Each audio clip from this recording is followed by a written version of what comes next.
안녕하세요, 여러분. 반갑습니다. 설 연휴 끝에 맞이하는 주일입니다. 연휴 잘 보내셨습니까? 하나님의 은혜와 복이 각 가정에 가득하시기를 간절히 소망합니다. 오늘 우리는 여호수아 9장을 함께 살펴보려고 합니다. 여호수아 9장 말씀을 통해서 하나님의 언약 안에 살아가는 그 복이 얼마나 크고 놀라운 것인가 함께 살펴보려고 합니다. 하나님의 언약 안에 살아가는 복은 정말 크고 놀라운 것입니다. 무한한 복입니다.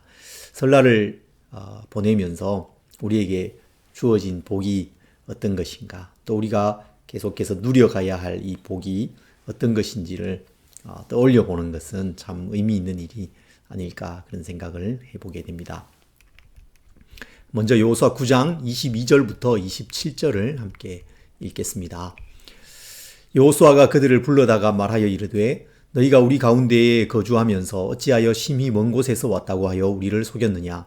그러므로 너희가 저주를 받나니 너희가 대를 이어 종이 되어 다 내 하나님의 집을 위하여 나무를 패며 물을 깃는 자가 되리라 하니, 그들이 여호수아에게 대답하여 이르되 당신의 하나님 여호와께서 그의 종 모세에게 명령하사 이 땅을 다 당신들에게 주고 이 땅의 모든 주민을 당신들 앞에서 멸하라 하신 것이 당신의 종들에게 분명히 들리므로 당신들로 말미암아 우리의 목숨을 잃을까 심히 두려워하여 이같이 하였나이다. 보소서, 이제 우리가 당신의 손에 있으니 당신의 의향에 좋고 옳은 대로 우리에게 행하소서 한지라. 여호수아가 곧 그대로 그들에게 행하여 그들을 이스라엘 자손의 손에서 건져서 죽이지 못하게 하니라. 그날에 여호수아가 그들을 여호와의 택하신 곳에서 회중을 위하여 여호와의 제단을 위하여 나무를 패며 물을 깃는 자들로 삼았더니 오늘까지 이르니라. 아멘. 여호수아 9장은 기브온 사람들에 대한 이야기입니다. 이스라엘이 여리고와 아이성 전투에서 놀라운 승리를 거둔 소식이 주변 나라들의 민족들에 빨리 급속도로 전파되었습니다. 그 소식을 들은 그 여러 민족들이 어떤 반응을 보였을까요? 그것을 9장 1절과 2절에서 말씀하고 있습니다. 이 일 후에 요단 서쪽 산지와 평지와 레바논 앞 대해 연안에 있는 헷 사람과 아모리 사람과 가나안 사람과 브리스 사람과 휘위 사람과 여부수 사람의 모든 왕들이 이 일을 듣고 모여서 일심으로 여호수아와 이스라엘에 맞서서 싸우려 하더라. 그 일을 그들이 듣습니다. 하나님께서 하신 크고 놀라운 일에 대해서 들었습니다. 여리고를 멸하시고 아이를 멸하신 그 이야기들, 놀라운 이야기들을 듣습니다. 그런데 들은 이들이 그 모든 왕들이 함께 모여서 일심으로 여호수아와 이스라엘에 맞서서 싸우고자 합니다. 하나님을 대적하기로 이들이 하고 있는 것입니다. 그런데 그들과 다른 반응을 보인 성이 있었습니다. 그들이 바로 기브온이죠. 3절부터 6절에 보면 이렇게 말씀하고 있어요. 기브온 주민들이 여호수아가 여리고와 아이에 행한 일을 듣고 같은 것을 듣습니다. 그런데 꾀를 내어 사신의 모양을 꾸미되 헤어진 전대와 헤어지고 찢어져서 기운 가죽 포도주 부대를 나귀에 싣고 그 발에는 낡아서 기운 신을 신고 낡은 옷을 입고 다 마르고 곰팡이가 난 떡을 준비하고 그들이 길갈 진영으로 가서 여호수아에게 이르러 그와 이스라엘 사람들에게 이르되 우리는 먼 나라에서 왔나이다. 이제 우리와 조약을 맺읍시다 하니. 그들은 꾀를 내어서 평화 조약을 체결해야겠다고 생각하게 됩니다. 그래서 사람들을 보내서 이스라엘을 속이고 평화 조약 맺기를 시도하게 되죠. 24절에도 보면 그들이 이렇게 말해요. 그들이 여호수아에게 대답하여 이르되 당신의 하나님 여호와께서 그의 종 모세에게 명령하사 이 땅을 다 당신들에게 주고 이 땅의 모든 주민을 당신들 앞에서 멸하라 하신 것이 당신의 종들에게 분명히 들리므로 당신들로 말미암아 우리의 목숨을 잃을까 심히 두려워하여 이같이 하였나이다. 그들이 어떤 동기로 어떤 마음으로 이스라엘을 속이고 평화 조약을 맺기로 했는지를 말하고 있습니다. 이들이 이스라엘을 속인 것은 정당한 방법이라고 할 수 없죠. 그것을 성경이 명확히 말하지 않는다고 해서 그것이 괜찮은 것이다, 그렇게 평가할 수는 없습니다. 그러나 그보다 더 중요한 것은 그들에게 들려온 그 이야기를 통해서 하나님에 대해서 듣습니다. 하나님에 대해서 알게 됩니다. 그리고 하나님과 상관없이 살아가는 그들의 그 삶의 운명을 깨닫게 되는 것입니다. 하나님께서 이스라엘에게 그 가나안 땅을 주시기로 하셨고 그 가나안에 이미 살고 있는 그들은 다 멸하라고 하셨다는 그 소식을 그들이 듣습니다. 그들의 운명을 깨닫는 것입니다. 그리고 이스라엘과 평화 조약을 체결하는 것 외에 자신들의 그 생명을 보존할 수 있는 방법이 없다는 사실도 알게 되는 것입니다. 그래서 멸망한 그 위기로부터 필사적으로 빠져나올 방법을 찾고 있는 것이죠. 그 유일한 방법이 그들을 속여서라도 평화조약을 맺어야겠다라고 생각한 것입니다. 이것은 놀라운 믿음을 보여주는 것입니다. 그리고 이것은 라합의 믿음과도 비슷합니다. 라합도 하나님께서 홍해를 마르게 하신 것, 아모리 왕 시혼과 바산 왕 옥을 멸하신 것, 이런 놀라운 소식들을 들었을 때에 하나님께서 이 하늘과 땅의 모든 것들을 다스리시는 왕이시라는 것을 인정하게 되죠. 그리고 그 정탐꾼들을 살려주면서 그 엄청난 모험을 하면서 자신과 자신의 그 가족들의 생명을 보전받기로 약속을 받아내는 것을 볼 수 있습니다. 라합은 자신과 가족이 구원을 받았는데 기브온은 한 족속이 구원을 받고 있는 것이죠. 이것은 우리가 예수님을 믿고 구원받는 그 과정과 매우 비슷합니다. 우리도 하나님께서 하신 놀라운 일에 대해서 듣습니다. 그것이 복음이죠. 하나님께서 이 천지 만물을 다 지으신 왕이십니다. 이 세상을 다스리시는 분이시죠. 그런데 피조물인 인간이 하나님을 반역합니다. 하나님을 떠납니다. 죄에 빠지게 되었습니다. 그리고 그 죄의 결과는 죽음이죠. 멸망이죠. 그 운명으로부터 벗어날 수 있는 방법이 없습니다. 그런데 하나님께서 그 아들을 구원자로 보내어 주신 것입니다. 그분이 바로 예수 그리스도시죠. 그 예수님께서 십자가 위에서 우리를 대신한 죽음을 죽어 주셨습니다. 하나님의 진노 아래에 있는 나를 위해서 하나님의 아들이 대신 죽으신 것입니다. 죄인인 우리가 구원을 받는 유일한 방법은 길이요 진리요 생명 되신 예수 그리스도를 믿는 것입니다.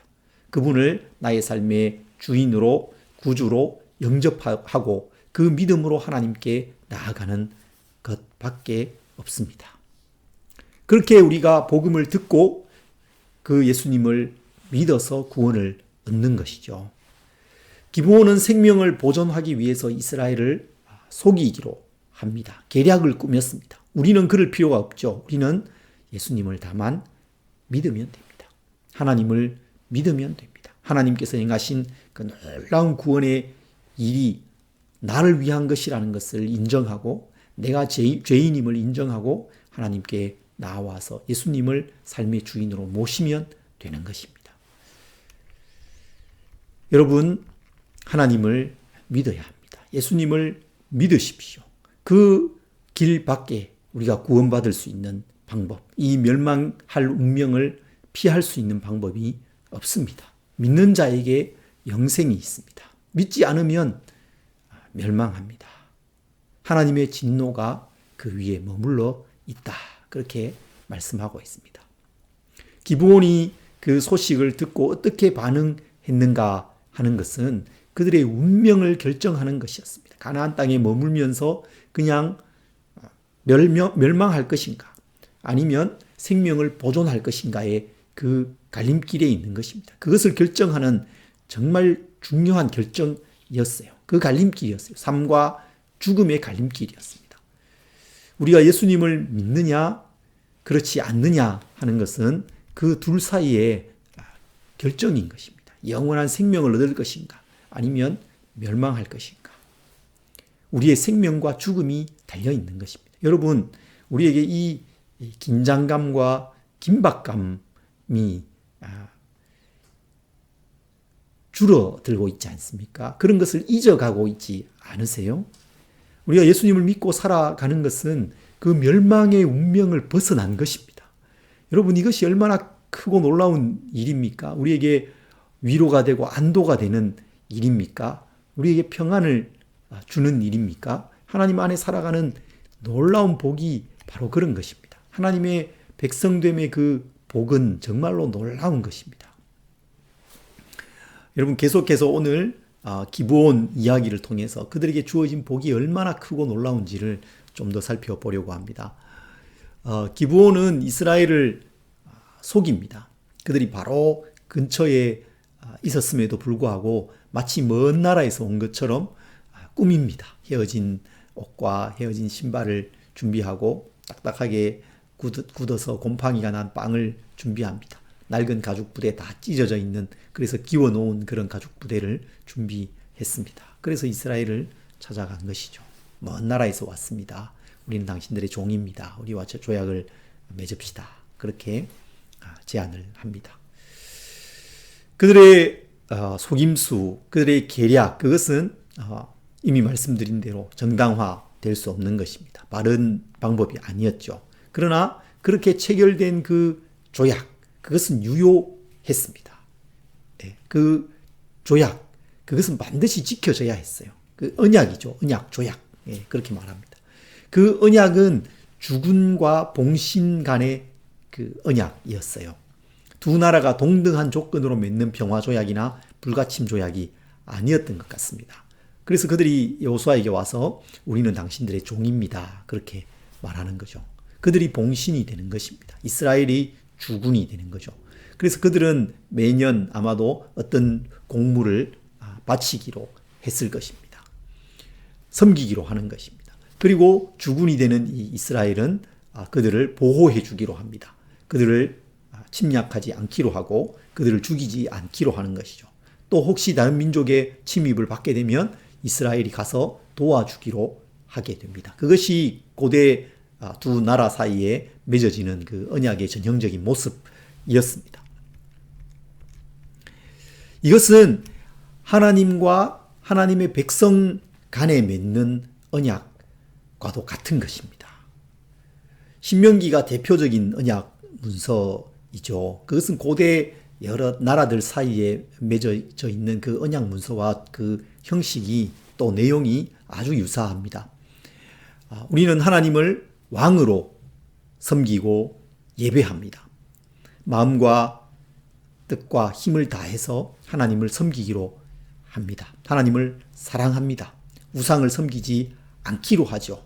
여호와만 내가 섬기겠습니다. 그렇게 고백하는 것입니다. 그러면 하나님께서는 우리의 왕이 되십니다. 그리고 우리를 보호해 주시죠.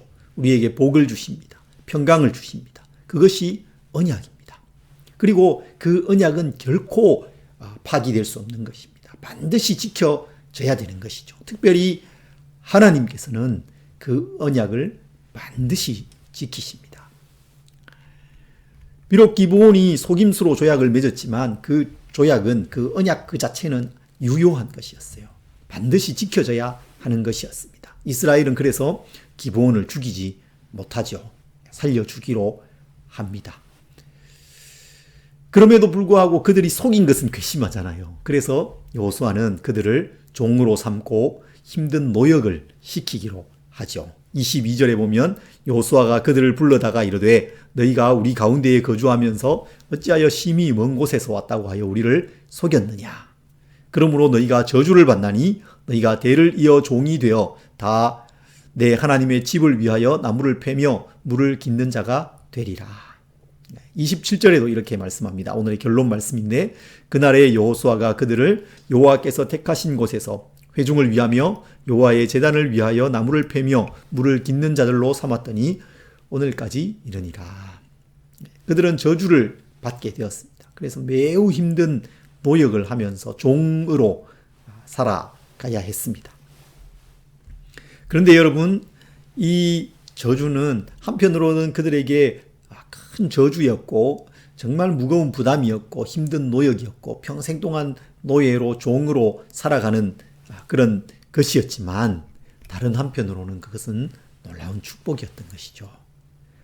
여호와께서 택하신 곳, 여호와의 그 제단에서 섬기는 일을 하는 것. 너무도 힘들고 고된 일이었지만 그것은 또 말할 수 없는 영광이 있는 일이었던 것입니다. 여러분, 하나님의 언약 안에 살아가는 사람의 삶이 그렇습니다. 저주마저도 축복이 됩니다. 하나님은 저주마저도 복으로, 그것을 복으로 바꾸십니다. 하나님 안에 살아가는 사람에게 더 이상 저주가 없습니다. 우리에게 찾아오는 고난이나 고통, 그것은 저주가 아닙니다. 위장된 축복인 것입니다. 내가 지금 처해 있는 상황이 비록 힘들고 또 때로 저주스러운 상황에 놓여 있는 것 같고 그렇다 할지라도 그것은 결코 저주가 아닌 것입니다. 그것은 하나님께서 우리를 인내하게 하시고 겸손하게 하시는 손길입니다. 하나님을 더 깊이 경험하게 하십니다. 우리를 새롭게 하고 성숙시켜 가시는 것입니다. 그것이 축복이 됩니다. 하나님의 손에서, 하나님의 그 선하시고 전능하신 그 손에서 모든 고난과 고통과 어려움이 축복이 되는 것임을 믿으시기 바랍니다. 그뿐 아니라 하나님의 언약 안에 살아가는 사람들을 하나님께서는 지켜주십니다. 보호해 주십니다. 그것이 그 언약의 핵심 내용이죠. 지키신다, 보호해 주신다라는 것입니다. 기브온이 이스라엘과 평화조약을 체결했다는 그 사실이 주변 여러 나라들에 알려지게 됩니다. 그러자 그들은 먼저 기브온을 공격해 옵니다. 배신자를 먼저 응징하겠다 이런 거였겠죠. 기브온을 여러 왕들이, 5왕들이, 아모리의 5왕들이 연합해서 공격해 왔습니다. 큰 위기에 기브온이 처하게 되었습니다. 그러자 사람을 급히 여호수아에게 보내서 우리가 이런 위험에 처했습니다. 우리를 도와주십시오. 구해주십시오. 말합니다. 그 언약의 내용에 따라서 여호수아는 그들을 지켜주기로 합니다. 밤새도록 걸어서 길갈에서부터 기브온까지 올라갔습니다. 그리고 아침에 거기에 이르러서 아모리 왕들과 5왕들과 전투를 벌이게 되었습니다. 아모리 왕들과의 이 전투는 여호수아에 기록된 모든 전투 가운데서도 가장 크고 놀라운 승리로 기록될 만한 그런 전투였죠. 아모리의 5왕들과 이 전투가 진행되는 중에 하나님께서 하늘에서 엄청나게 큰 우박을 내리셔서 우박으로 많은 그 아모리의 군대가 죽임을 당했습니다. 그렇게 이제 이스라엘의 기세가 오르고 승리의 그 기세를 잡았습니다. 그런데 해가 지려고 하는 거죠. 만약에 해가 다 져버리고 캄캄해지면 더 이상 싸울 수 없습니다. 그러면 적들은 전열을 정비할 수 있고 다음날 다시 공격해 올 수 있지 않겠습니까? 큰 어려움이 또 있을 수 있는 그런 상황이었습니다. 그때 여호수아가 말합니다. 태양아, 너는 기브온 위에 머무르라. 달아, 너는 아얄론 골짜기에서 그리 할지어다. 태양과 달을 향해서 거기에 머물러라. 달은 거기에 멈추어라. 이렇게 말했습니다. 그런데 하나님께서 그 여호수아의 말을 들어주시죠. 달이 멈추었습니다. 태양이 그 자리에 머물렀습니다. 종일토록 태양이 내려가지 않았다. 속히 내려가지 않았다. 그렇게 말씀하고 있습니다. 이 전투의 결론은 10장 14절에 기록되어 있어요. 이렇게 말씀합니다. 여호와께서 사람의 목소리를 들으신 이 같은 날은 전에도 없었고 후에도 없었나니 이는 여호와께서 이스라엘을 위하여 싸우셨음이니라. 여러분, 이것이 언약 안에 살아가는 사람이 누리는 복입니다. 하나님께서 지켜주시고 하나님께서 그를 위해서 싸워주십니다. 이것이 여호수아 전체의 핵심 내용이기도 하죠. 하나님께서 거룩한 전사이시고 그 하나님께서 이스라엘을 위해서 싸우셨습니다. 그리고 그 가나안 땅을 약속대로 그들에게 주셨습니다. 그것이 여호수아 전체의 결론이기도 하고 오늘 언약 안에 살아가는 사람에게 주어지는 복이기도 한 것입니다. 이 언약은 여러분 더 놀랍게 확장되고 계속됩니다. 이 일이 있은 후에 기브온과 이스라엘의 이 언약 조약 체결이 있은 후 400년 정도가 흘러갑니다. 이스라엘의 왕이 세워지죠. 첫 왕 사울이지 않습니까? 그런데 이 첫 왕 사울이 기브온 사람들을 죽인 사건이 있었습니다. 그냥 학살한 것입니다. 왜 죽였는지, 얼마나 죽였는지 잘 모릅니다. 정확히 기록되어져 있지 않습니다. 그런데 그 사건으로 인해서 다윗 왕 시대에 3년 동안의 기근이 있었다고 그렇게 말씀해요. 사무엘하 21장에 기록된 내용입니다. 그렇게 3년 동안의 기근이 찾아오자 다윗이 이 기근이 무슨 의미인지를 하나님께 묻습니다. 그러자 하나님께서 사울이 기브온을 학살한 그 일 때문에 이 기근이 찾아왔다 알려주시죠. 그래서 다윗이 사울의 자손 7명을 기브온에게 내어주게 되고 그 후에 기근이 멈추는 그런 일이 있었습니다. 그것이 사무엘하에 기록이 되어져 있습니다. 이 말씀은 아주 특이한 말씀이고 사울이 잘못한 일인데 왜 다윗 시대에 기근이 찾아왔는지, 또 사울이 잘못한 그 죄에 대해서 사울의 자손들이 왜 그에 대한 책임을 지게 되는지, 그런 것들을 이렇게 잘 이해하기는 어려운 그런 말씀이기도 합니다. 다만 이 일은 하나님께서 그 언약을 어떻게 지켜가시는지를 보여주는 말씀이죠. 하나님의 그 언약 안에 살아가는 사람들을 하나님께서 어떻게 지켜주시는지를 보여줍니다. 그들이 비록 이방 민족이었습니다. 그리고 그들이 속여서 이스라엘과 조약을 체결했습니다. 그러나 그럼에도 불구하고 그들이 하나님의 언약 백성이 되었어요. 하나님의 언약 안으로 이제 들어왔습니다. 이스라엘 백성 가운데 거주하면서 여호와의 제단을 위해서 일하면서 살아가는 사람이 되었다는 것입니다. 그들을 하나님께서 보호해 주십니다. 지켜주십니다. 끝까지 지켜주시는 것입니다. 400년이 흘러도 그 언약은 변하지 않습니다.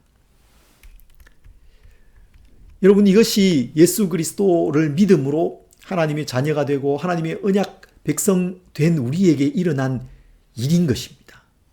전에 하나님 나라 밖에 있었습니다. 하나님의 언약 밖에 있던 사람이었습니다. 그리고 하나님과 상관없이 살아가던 사람들이었지 않습니까? 그런 우리가 예수 그리스도를 믿음으로 하나님의 언약 안으로 들어오게 됩니다. 하나님의 언약 백성, 하나님 나라의 백성이 되었습니다. 그리고 하나님의 그 언약 안에 살아가고 있는 것이죠.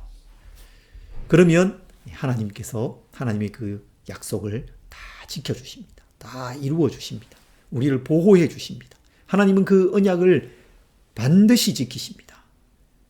반드시 지키세요. 하나님 자신의 그 높으신 이름을 걸고 지키세요. 그 명예를 걸고 지키십니다.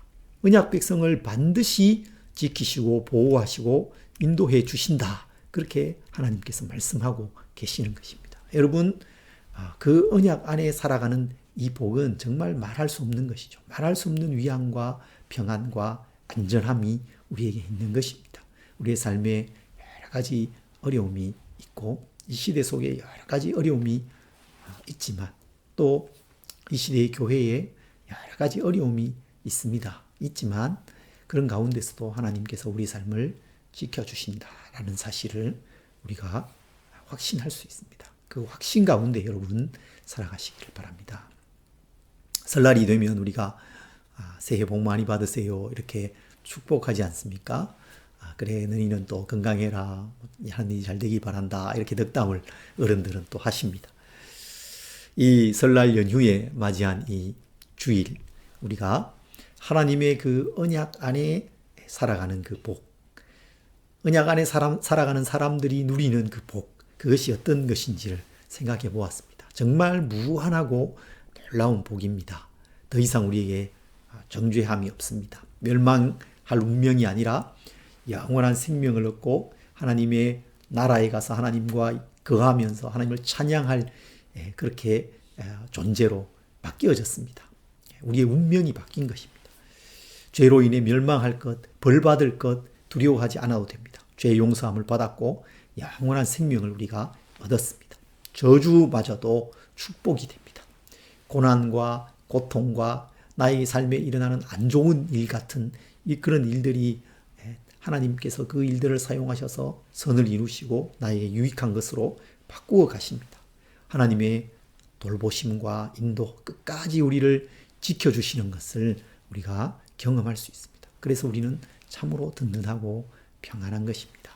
올해 여러 어려운 일들이 있겠지만 또 설날도 코로나로 인해서 예년과 참 다르게 이렇게 우리가 보냈지 않습니까? 무료하기도 하고 좀 허전하기도 하고 그렇습니다. 하지만 여러분 하나님께서 그 백성된 우리를 지켜주십니다. 돌보아 주십니다. 도우십니다. 모든 어려움이 변하여서 복이 되게 하실 것입니다. 그것이 하나님의 언약 백성이 누리는 복입니다. 여러분 이 복을 다시 한번 확인하십시오. 나에게 주어진 복이 이렇게 크고 놀라운 것이구나. 그리고 이 복을 정말 풍성하게 누리는 이 한 해가 되시기를 간절히 소망합니다.